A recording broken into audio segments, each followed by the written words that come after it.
그 후에라는 단어로 말씀이 시작됩니다. 여기에 나타나고 있는 그 후에라는 말씀은 6장에 나타나는 오병이어의 기적, 그 사건 이유를 가리킵니다. 이제 오병이어의 사건이 기록되어져 있는 6장과 오늘 본문이 있는 7장 사이에는 시간적으로 6개월이라고 하는 긴 시간이 흐른 뒤였습니다. 그것을 알 수 있는 근거가 무엇이냐면 6장 4절을 보십시오. 6장 4절에 보시면 예수님께서 오병이어의 기적을 일으키실 때가 6월절이 가까웠을 때였다, 이렇게 말씀하고 있잖아요. 6월절은 오늘날 우리로 치면 4월경입니다. 4월경. 근데 이제 오늘 본문 2절 말씀 한번 보십시오.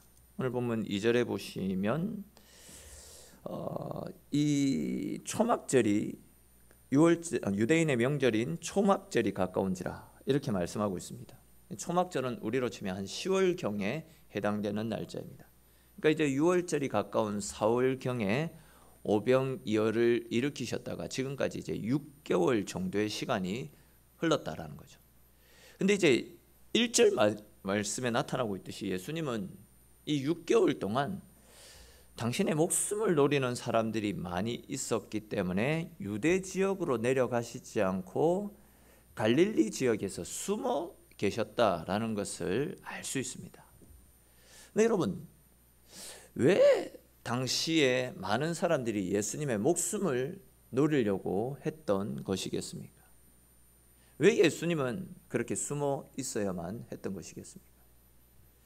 결론부터 말씀드리면 예수님이 사람들의 필요, 그러니까 자기들의 필요와 만족을 채워주지 않았기 때문에, 그리고 거기에서 더 나아가서 예수님께서 자기들의 죄를 지적하시고 회개를 촉구하시면서 그들의 심기를 건드렸기 때문이었습니다. 이 말씀이 무슨 말씀인지 한번 잘 들어보십시오. 우리가 쭉 살펴보았던 것처럼 예수님은 공생의 사역을 시작하시면서 많은 기적들을 일으키시지 않았습니까? 물을 포도주로 만드는 사건을 시작으로 왕의 신하의 아들을 살려주셨습니다. 귀신 들린 자를 고쳐주셨고, 병들고 아픈 사람을 고쳐주셨고, 심지어 죽은 사람도 살리시는 기적도 베풀어 주셨습니다. 또 오병이어의 사건을 통해서 배고프고 굶주린 사람들의 필요를 충족시켜 주셨습니다. 이런 엄청난 능력을 가지고 있는 예수님을 보고서 수많은 사람들은 이분은 구약의 예언된 메시아이실 것이다, 이런 생각을 가지고 예수님을 따르고 추종하지 않았습니까? 그래서 이분을 자기들의 왕으로 삼으려고, 이분이 왕이 되면 우리의 아픔도 사라질 거다, 우리의 배고픔도 사라질 것이고 결국 우리를 억압하는 로마로부터 우리를 구원해 내실 것이다 라는 이런 기대를 가지고 예수님을 자기들의 왕으로 추대하려고 했었더랬습니다. 그런데 예수님은 자신은 왕이 되기 위해 이 땅 가운데 오신 것이 아니라 나의 살이 찢겨지고 나의 피를 쏟아서 모든 사람들이 먹고 마시게 함으로써 인류의 생명을 구원하기 위해서 왔노라 라는 이상한 알 수도 없는 말씀을 하시면서 자신을 왕으로 삼으려고 하는 그 군중들을 피해서 숨어 들어가시지 않았습니까? 즉 사람들은 정치적이고 군사적인 메시아로서의 예수님을 기대했는데 아무리 봐도 예수님은 그러한 자기들의 필요를 채워주지 않을 것 같은 겁니다. 이렇게 예수님으로부터 자기들의 욕심과 필요를 충족시킬 수 없다라는 사실을 알게 되었던 이 군중들은요, 그러면 우리 이분을 죽이자라고 돌변을 하게 되었던 겁니다. 나중에 좀 더 자세하게 살펴보고요. 또 거기에 대해서 이제 오늘 본문 7절에 기록된 말씀, 읽지는 않았지만 7장 7절 말씀 우리 같이 한번 읽어봅시다. 7장 7절 말씀 같이 읽겠습니다. 세상이 너희를 미워하지 아니하되 나를 미워하나니 이는 내가 세상의 일들을 악하다고 증언함이라. 아멘. 이 말씀을 그냥 간단하게 풀어서 설명을 하면 당시 예수님께서 당시 지도자들, 종교 지도자들의 죄를 계속해서 지적하시고 회개를 촉구하시지 않았습니까? 근데 우리가 알고 있듯이 당시 이스라엘 지도자들은 나름대로 굉장히 신실한 종교인들이었습니다. 자기들 나름대로 자기들은 의롭고 신실한 사람이다 라고 생각하고 있었습니다. 왜냐하면 나는 정해진 11조를 하나님 앞에 하나도 틀리지 않고 온전히 다 드렸고, 성경을 달달 외우고 있었고, 수시로 금식하고 기도하고 예배의 삶을 살고 있었거든요. 그렇다면서 사람들 앞에서 자기들의 의를 자랑했던 사람들이 당시 종교 지도자들 아닙니까? 근데 예수라고 하는 사람이 갑자기 등장하더니 수시로 그들을 향해서 독사의 새끼들아. 여기에서 이야기하는 이 독사의 새끼들은, 독사가 사탄 아닙니까? 사탄. 이 사탄의 새끼들아, 사탄의 자식들아, 대놓고 지금 예수님이 그들을 공격했던 겁니다. 겉과 속이 다른 이중적인 인간들아, 너희에게 하나님의 진노가 있을 것이다 라고 말하면서 그들의 죄를 지적하시고 회개를 촉구하셨습니다. 이렇게 예수님으로 인해서 그들의 실상이 드러나 버리자 당시 종교 지도자들은요, 예수님을 좋아할 리가 없었습니다. 어떻게 해서든지 예수님을 죽이고 싶었던 겁니다.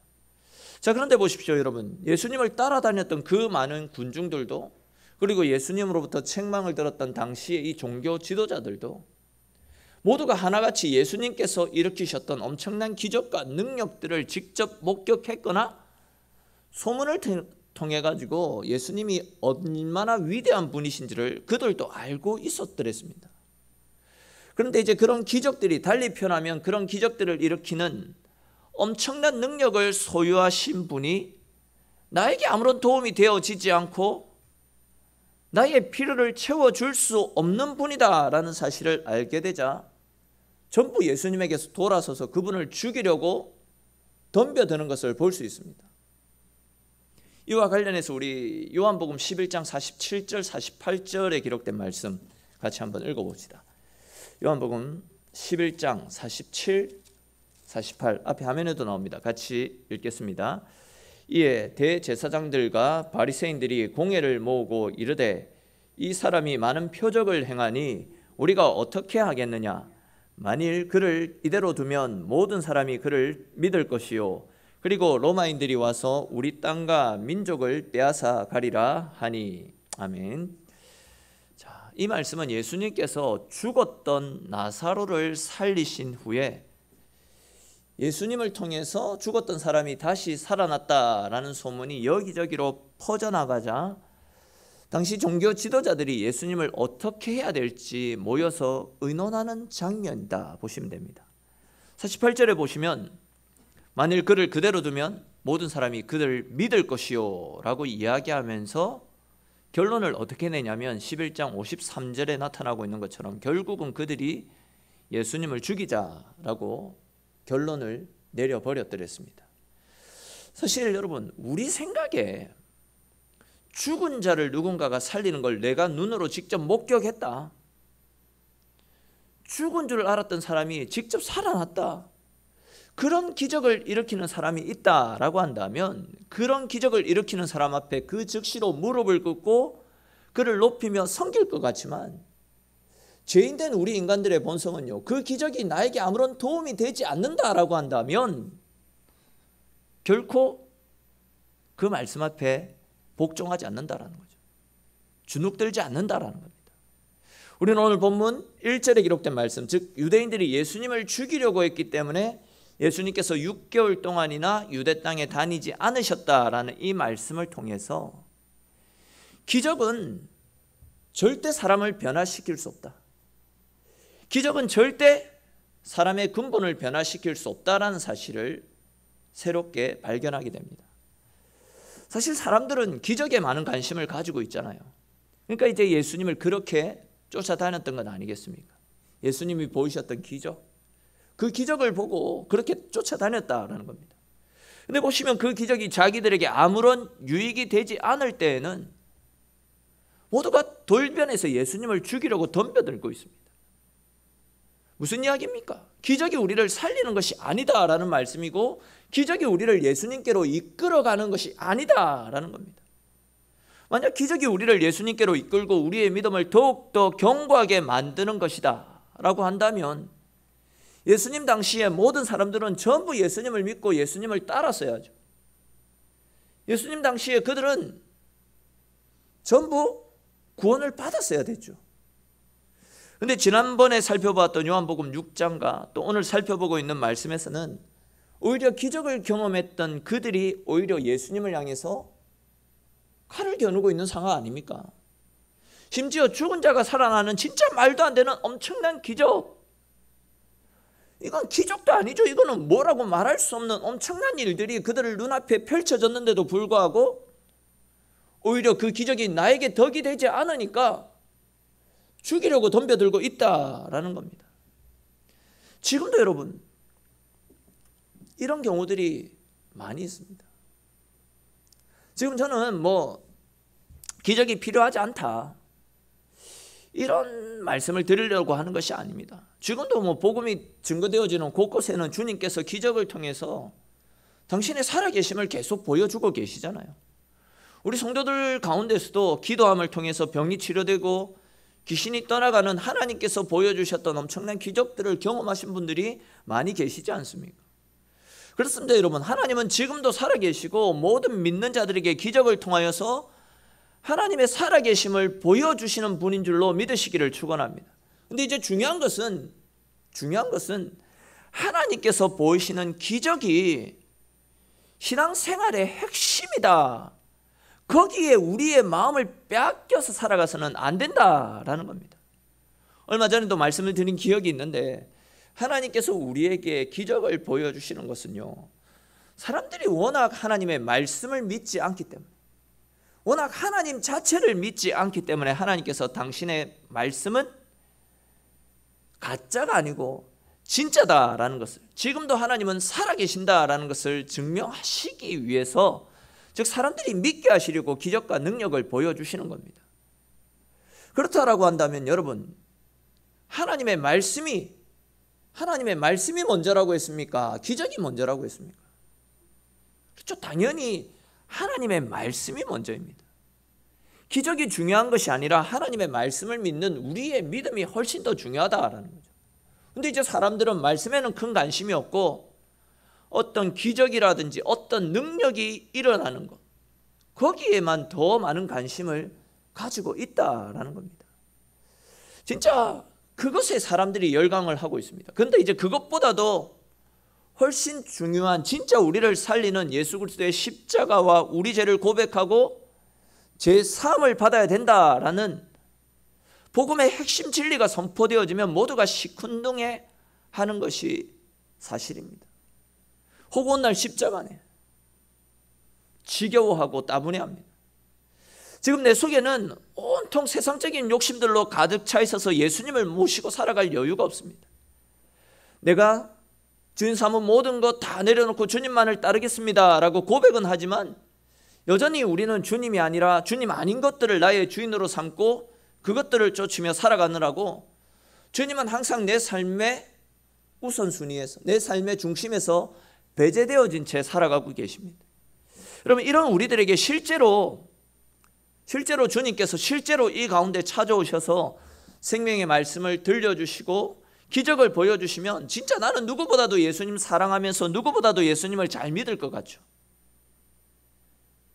진짜 예수님 살아계실 때 그때처럼 우리에게도 예수님 찾아오셔가지고 기적과 능력 보여주시고 생명 말씀 들려주시면 나 진짜 예수님 잘 믿을 자신이 있는데, 이런 생각이 들지 않습니까? 그러나 지금 우리가 십자가의 크신 은혜를 깨닫지 못하고 또 주님께서 우리를 위해서 짊어지고 걸어가신 십자가의 길에 동참하는 삶을 살지 않고 있는 사람들은요, 주님께서 말씀을 전하셔도 여전히 시큰둥하게 반응할 수밖에 없을 것 같다 싶습니다. 어쩌면 우리 중에서도 예수님이 찾아오셔서 우리의 숨은 죄를 다 드러내시고 네가 주인 삼은 모든 것, 너의 재산, 너의 명예, 너의 자식들 다 내려놓고 온전히 나를 따르라 라고 말씀하시면 내 삶을 포기하기 싫어서 여전히 내가 내 삶의 주인으로 남고 싶어가지고, 우리들도 2000년 전 예수님을 죽이려고 했던 당시에 그 무리들처럼 예수님을 향해 돌을 던지고 예수님을 십자가에 못 박아 죽이는 일에 참여하게 될지도 모르겠다 싶습니다. 지금도 하나님은 계속해서 우리에게 말씀을 통해서 우리가 살 수 있는 길을 가르쳐 주시잖아요. 말씀이 하나님이라고 하시잖아요. 지금도 하나님이 우리 가운데 역사하시고 우리가 무엇을 해야 될지 가르쳐 주시는데, 우리는 내 욕심 때문에, 순간에 보이는 내 이익 때문에 말씀을 항상 뒷전으로 밀어둔 채 내 욕심을 쫓아서 살아가고 있는 것이 우리의 모습 아닙니까? 여러분, 나는 절대 안 그럴 것 같다. 어떻게 예수님을 직접 눈으로 보고 그분의 기적을 목격했는데 그럴 수 있을까? 나는 절대 안 그럴 수 있다, 이렇게 생각하실지 모르겠지만, 예수님께서 하셨던 일들이 자기 이익과 배치되고 자기 생각과 맞지 않으니까 전부 다 예수님에게서 등을 돌리고 십자가로 내몰았던 당시의 군중들이나 지금 현재 하나님의 말씀과 내 이익이 걸린 문제가 서로 충돌하면 신앙의 양심을 따르기보다도, 하나님의 말씀을 푯대로 삼기보다도 수시로 말씀을 무시하고 수시로 내 이익과 내 만족만을 위한 길을 선택하는 우리의 모습이나 별반 다르지 않다라는 거죠. 여러분, 우리는 오늘 본문 말씀 앞에 철저하게 우리 자신의 상태를 점검해 볼 필요가 있습니다. 지금 현재 교회에 잘 출석하고 나름대로 헌신봉사 잘하고 있다라고 수시로 만족할 것이 아니라, 자신의 이익과 상반되자 예수님을 죽이려고 했던 당시의 군중들, 종교 지도자들을 반면교사 삼아서 주님의 말씀이 내 이익과 반한다 할지라도, 때로는 나를 포기하고 주님을 따르는 십자가의 삶을 요구하신다 할지라도, 우리의 생명이 주님께 있음을 나는 잘 알고 있기에 나는 어떤 가운데에서도 주님을 따르겠습니다 라고, 십자가 앞에 내 삶을 드리겠습니다 라는 강한 결단을 가지고 다시 한 번 더 십자가 앞에서의 헌신과 결단을 다짐하는 믿음의 선택을 할 수 있기를 바랍니다. 그러나 무엇보다도 그렇게 결단하고 다짐하지만 우리 스스로가 잘 알고 있듯이 우리 역시도 예수님 당시의 군중들과 종교 지도자들처럼 내 이익, 내 자존심 앞에 수시로 넘어질 수밖에 없는 연약한 존재잖아요. 우리의 연약함을 인정하면서, 그렇기 때문에 더욱더 죄인을 위한 십자가, 우리를 용서하시는 그 십자가의 사랑 앞에 감사하면서 내 의지대로, 내 생각대로의 삶이 아니라 십자가를 의지하며 십자가가 내 전부임을 고백하며 십자가 앞에 내 인생을 맡기며 십자가 앞에 더욱더 헌신하는 삶을 살아가시는 저와 여러분들의 삶이 될 수 있기를 주님의 이름으로 축원합니다. 우리가 앞에서 이렇게 자기들의 이익과 반하면 돌변해서 예수님을 죽이려고 했던 이 군중들, 그리고 당시 종교 지도자들이라고 하는 어떤 한 형태의 불신자들을 살펴보았다라고 한다면, 3절 이후의 말씀에서는 또 다른 형태의 불신자들의 모습을 볼 수 있습니다. 그들이 누구였냐면 예수님의 친동생들이었습니다. 오늘 보면 3절 4절 말씀을 보시면 예수님의 동생들이 예수님에게 찾아와서 뭔가 불만 섞인 목소리로 예수님 앞에 투덜거리는 것을 볼 수 있습니다. 예수님의 동생들은 예수님에게 병 고치는 능력, 귀신을 쫓아낼 수 있는 권세, 또 말씀으로 포도주를 만들고 오병이어의 기적을 일으키시는 엄청난 능력이 있다라는 것을 알고 있었더랬습니다. 거기에 대해서 예수님이 가지고 있는 해박한 성경 지식과 탁월한 언변 등 모든 것이 당시 지도자들에 비해서 비교가 되지 않을 만큼 탁월한 분이 예수님이었습니다. 엄청난 능력을 가지고 있는 분이었다라는 거죠. 그런데 그렇게 뛰어난 능력을 가지고 있는 분이 왜 그 능력을 발휘하지 않고 이 갈릴리 총구석에서 썩여 지내고 있느냐? 동생들 입장에서는 답답했다라는 겁니다.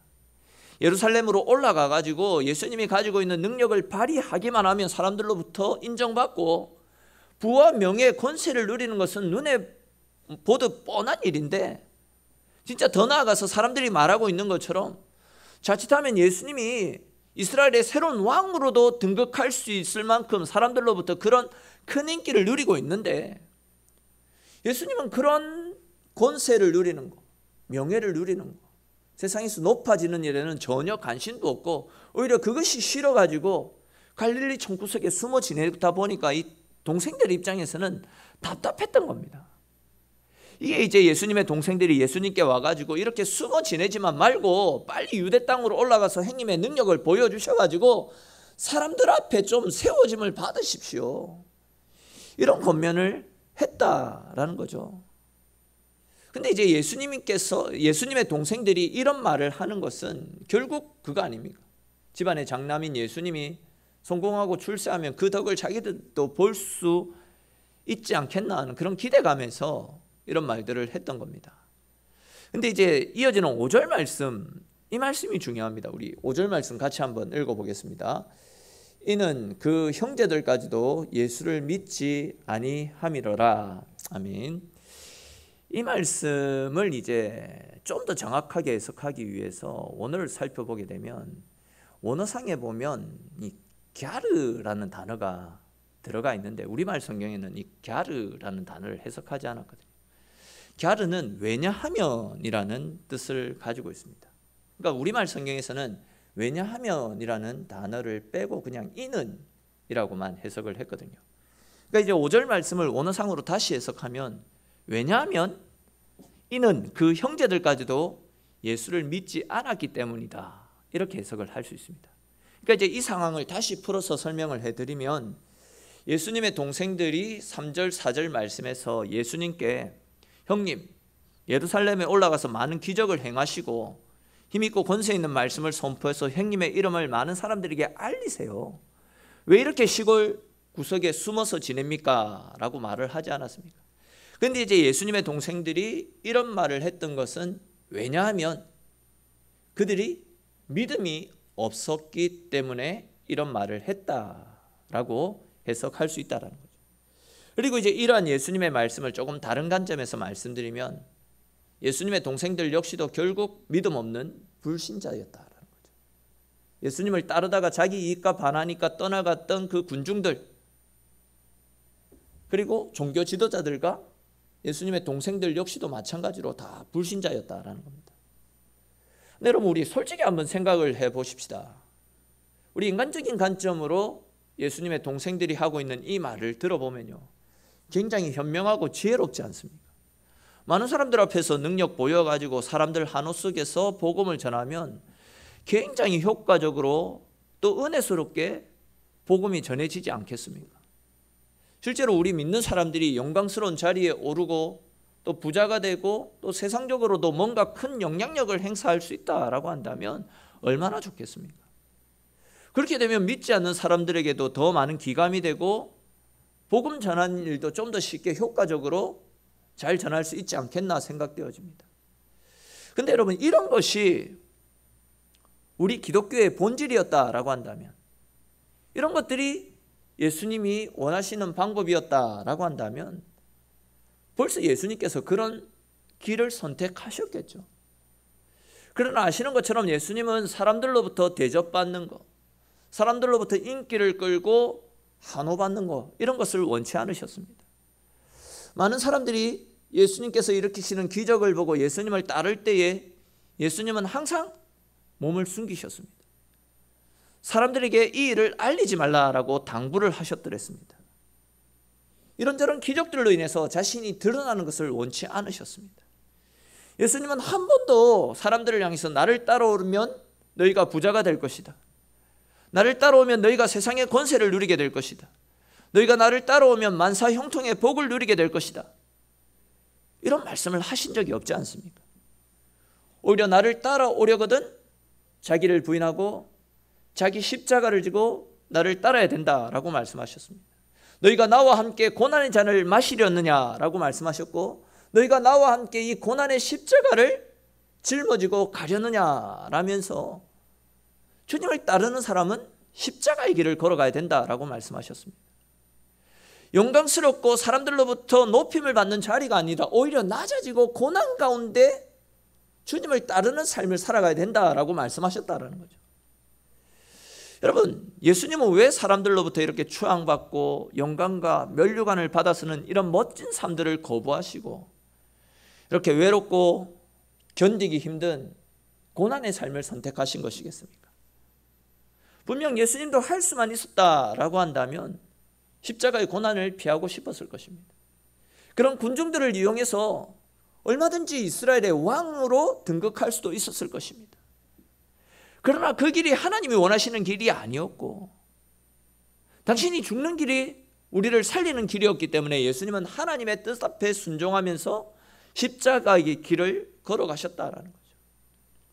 이렇게 주님이 우리에게 원하시는 길은요, 주님이 걸어가신 십자가의 길인데도, 또한 주님은 그렇게 낮아지고 고통스러운 십자가 길 위에 걸어가고 계신데도 우리는 주님 사랑합니다 라고 말하면서, 주님을 만나고 싶습니다 라고 이야기하면서 주님이 원하시는 길, 또 주님이 머물러 계신 그 길에는 가기를 꺼려합니다. 관심이 없습니다. 오히려 우리들은 사람들의 박수 갈채와 부귀영화 권세에 있는 길, 내게 이익이 되고 내가 배부를 수 있는 길, 내가 높아지고 내 이름을 날릴 수 있는 영광스러운 길, 그 길만을 고집하며 살아가고 있습니다. 여러분, 우리 지나온 기독교 역사를 한번 생각해 보십시오. 로마 정부의 핍박을 피해서 카타보쿰이라고 하는 지하로 숨어 들어가 가지고 예배를 드렸습니다. 사자굴에 던져지고 하형을 당하고 손톱과 발톱이 뽑히고 눈알이 뽑혀져 나가는 그런 고난 속에서 하나님을 향한 믿음을 잃지 않고 끝까지 하나님을 찬송드리며 끝까지 믿음을 지켰던 우리 믿음의 선배들의 그 애타는 신앙의 열정과 순교자들이 흘렀던 그 피와 눈물들이 흐르고 흘러가지고 그 모습을 옆에서 지켜보고 그 모습을 통해서 자신의 죄와 약함을 발견했던 사람들이 주님 앞으로 나와 기독교가 성장하는 은혜들이 뒤따르지 않았습니까? 바울이 빌립보 감옥에서 매질을 당하고 고문을 당하는 그 가운데서도 하나님을 찬송하는 그 찬송의 소리를 그치지 않았던 그 모습이 감옥을 지키고 있었던 빌립보 간수의 마음을 움직였고, 그 결과 그 간수와 그 집안의 모든 사람들이 예수를 그리스도로 영접하는 복음의 역사들이 일어나게 되었던 겁니다. 근데 그렇게 핍박과 박해 속에서 성장해 나갔던 기독교가 언제 가장 타락했습니까? 기독교 역사상 언제 기독교가 가장 타락하게 되었던 겁니다. 기독교가 로마 정부에 의해서 정식 국교로, 정식 종교로 채택된 이후부터 기독교는 서서히 타락하기 시작했습니다. 중세시대 교회 사제가 왕보다도 더 높은 권세와 권력을 휘두를 그때에 기독교는 극도로 타락하지 않았습니까? 여러분, 우리나라 기독교 역사도 한번 생각해 보십시오. 한국 교회가 60년도에서 80년도 사이, 그때 가장 크게 부흥하고 그때 가장 크게 성장했습니다. 그 당시 우리 어른들, 우리 선배 신앙인들은 못 먹고 못 살고 가진 것이 없었기 때문에, 그들의 스스로의 힘으로 할 수 있는 것이 없기 때문에 철저하게 어려움 앞에서 하나님 앞에 기도하며 하나님을 찾는, 무릎으로 하나님 앞에 나아가는 간절한 믿음을 가지고 있었더랬습니다. 그 결과 하나님께서 그런 눈물 어린 성도들의 기도를 들어주셨고 한국 교회에 참 많은 복을 허락해 주셨더랬습니다. 근데 지금 우리네 모습은 어떠합니까? 너무 잘 살고 있습니다. 부족함이 없습니다. 그러다 보니까 이런 풍요로움들이, 내가 가지고 있는 어떤 힘과 내가 할 수 있는 일들이 기도의 무릎을 우리 가운데서 빼앗아가 버렸습니다. 하나님을 찾았던 우리 속에 있던 간절함들이 우리 가운데서 서서히 사라지고 있습니다. 우리가 이전보다도 훨씬 배부르고 잘 살고 있는지 모르겠지만 그 배부름이 오히려 하나님 앞으로 나아가는 우리의 무릎을 가로막고 있습니다. 생활의 편리함이 하나님의 필요성을 차단시켜 나가고 있다라는 겁니다. 십자가를 지고 고난의 길을 걷는 것을 싫어하고 언제나 영광받고 편하고 쉬운 길만 걸어가려고 하고 있다는 겁니다. 예수님께서는 분명히 자신이 드러나는 일들을 거부하셨고 온전히 십자가의 길을 선택하며 믿음으로 걸어가셨는데, 그분을 사랑한다라고 말하는 우리는, 그분을 따른다라고 말하는 우리는 십자가의 길을 거부한 채 편하고 좋은 길, 세상 부귀와 영광을 누리기만 급급한 채 살아가고 있습니다. 그렇게 되면, 즉 예수님의 뜻과는 상반되고 예수님은 계시지 않는 그 길만 걸어가게 되면 어떻게 되겠습니까? 결국은 타락하고 변질될 수밖에 없는 겁니다.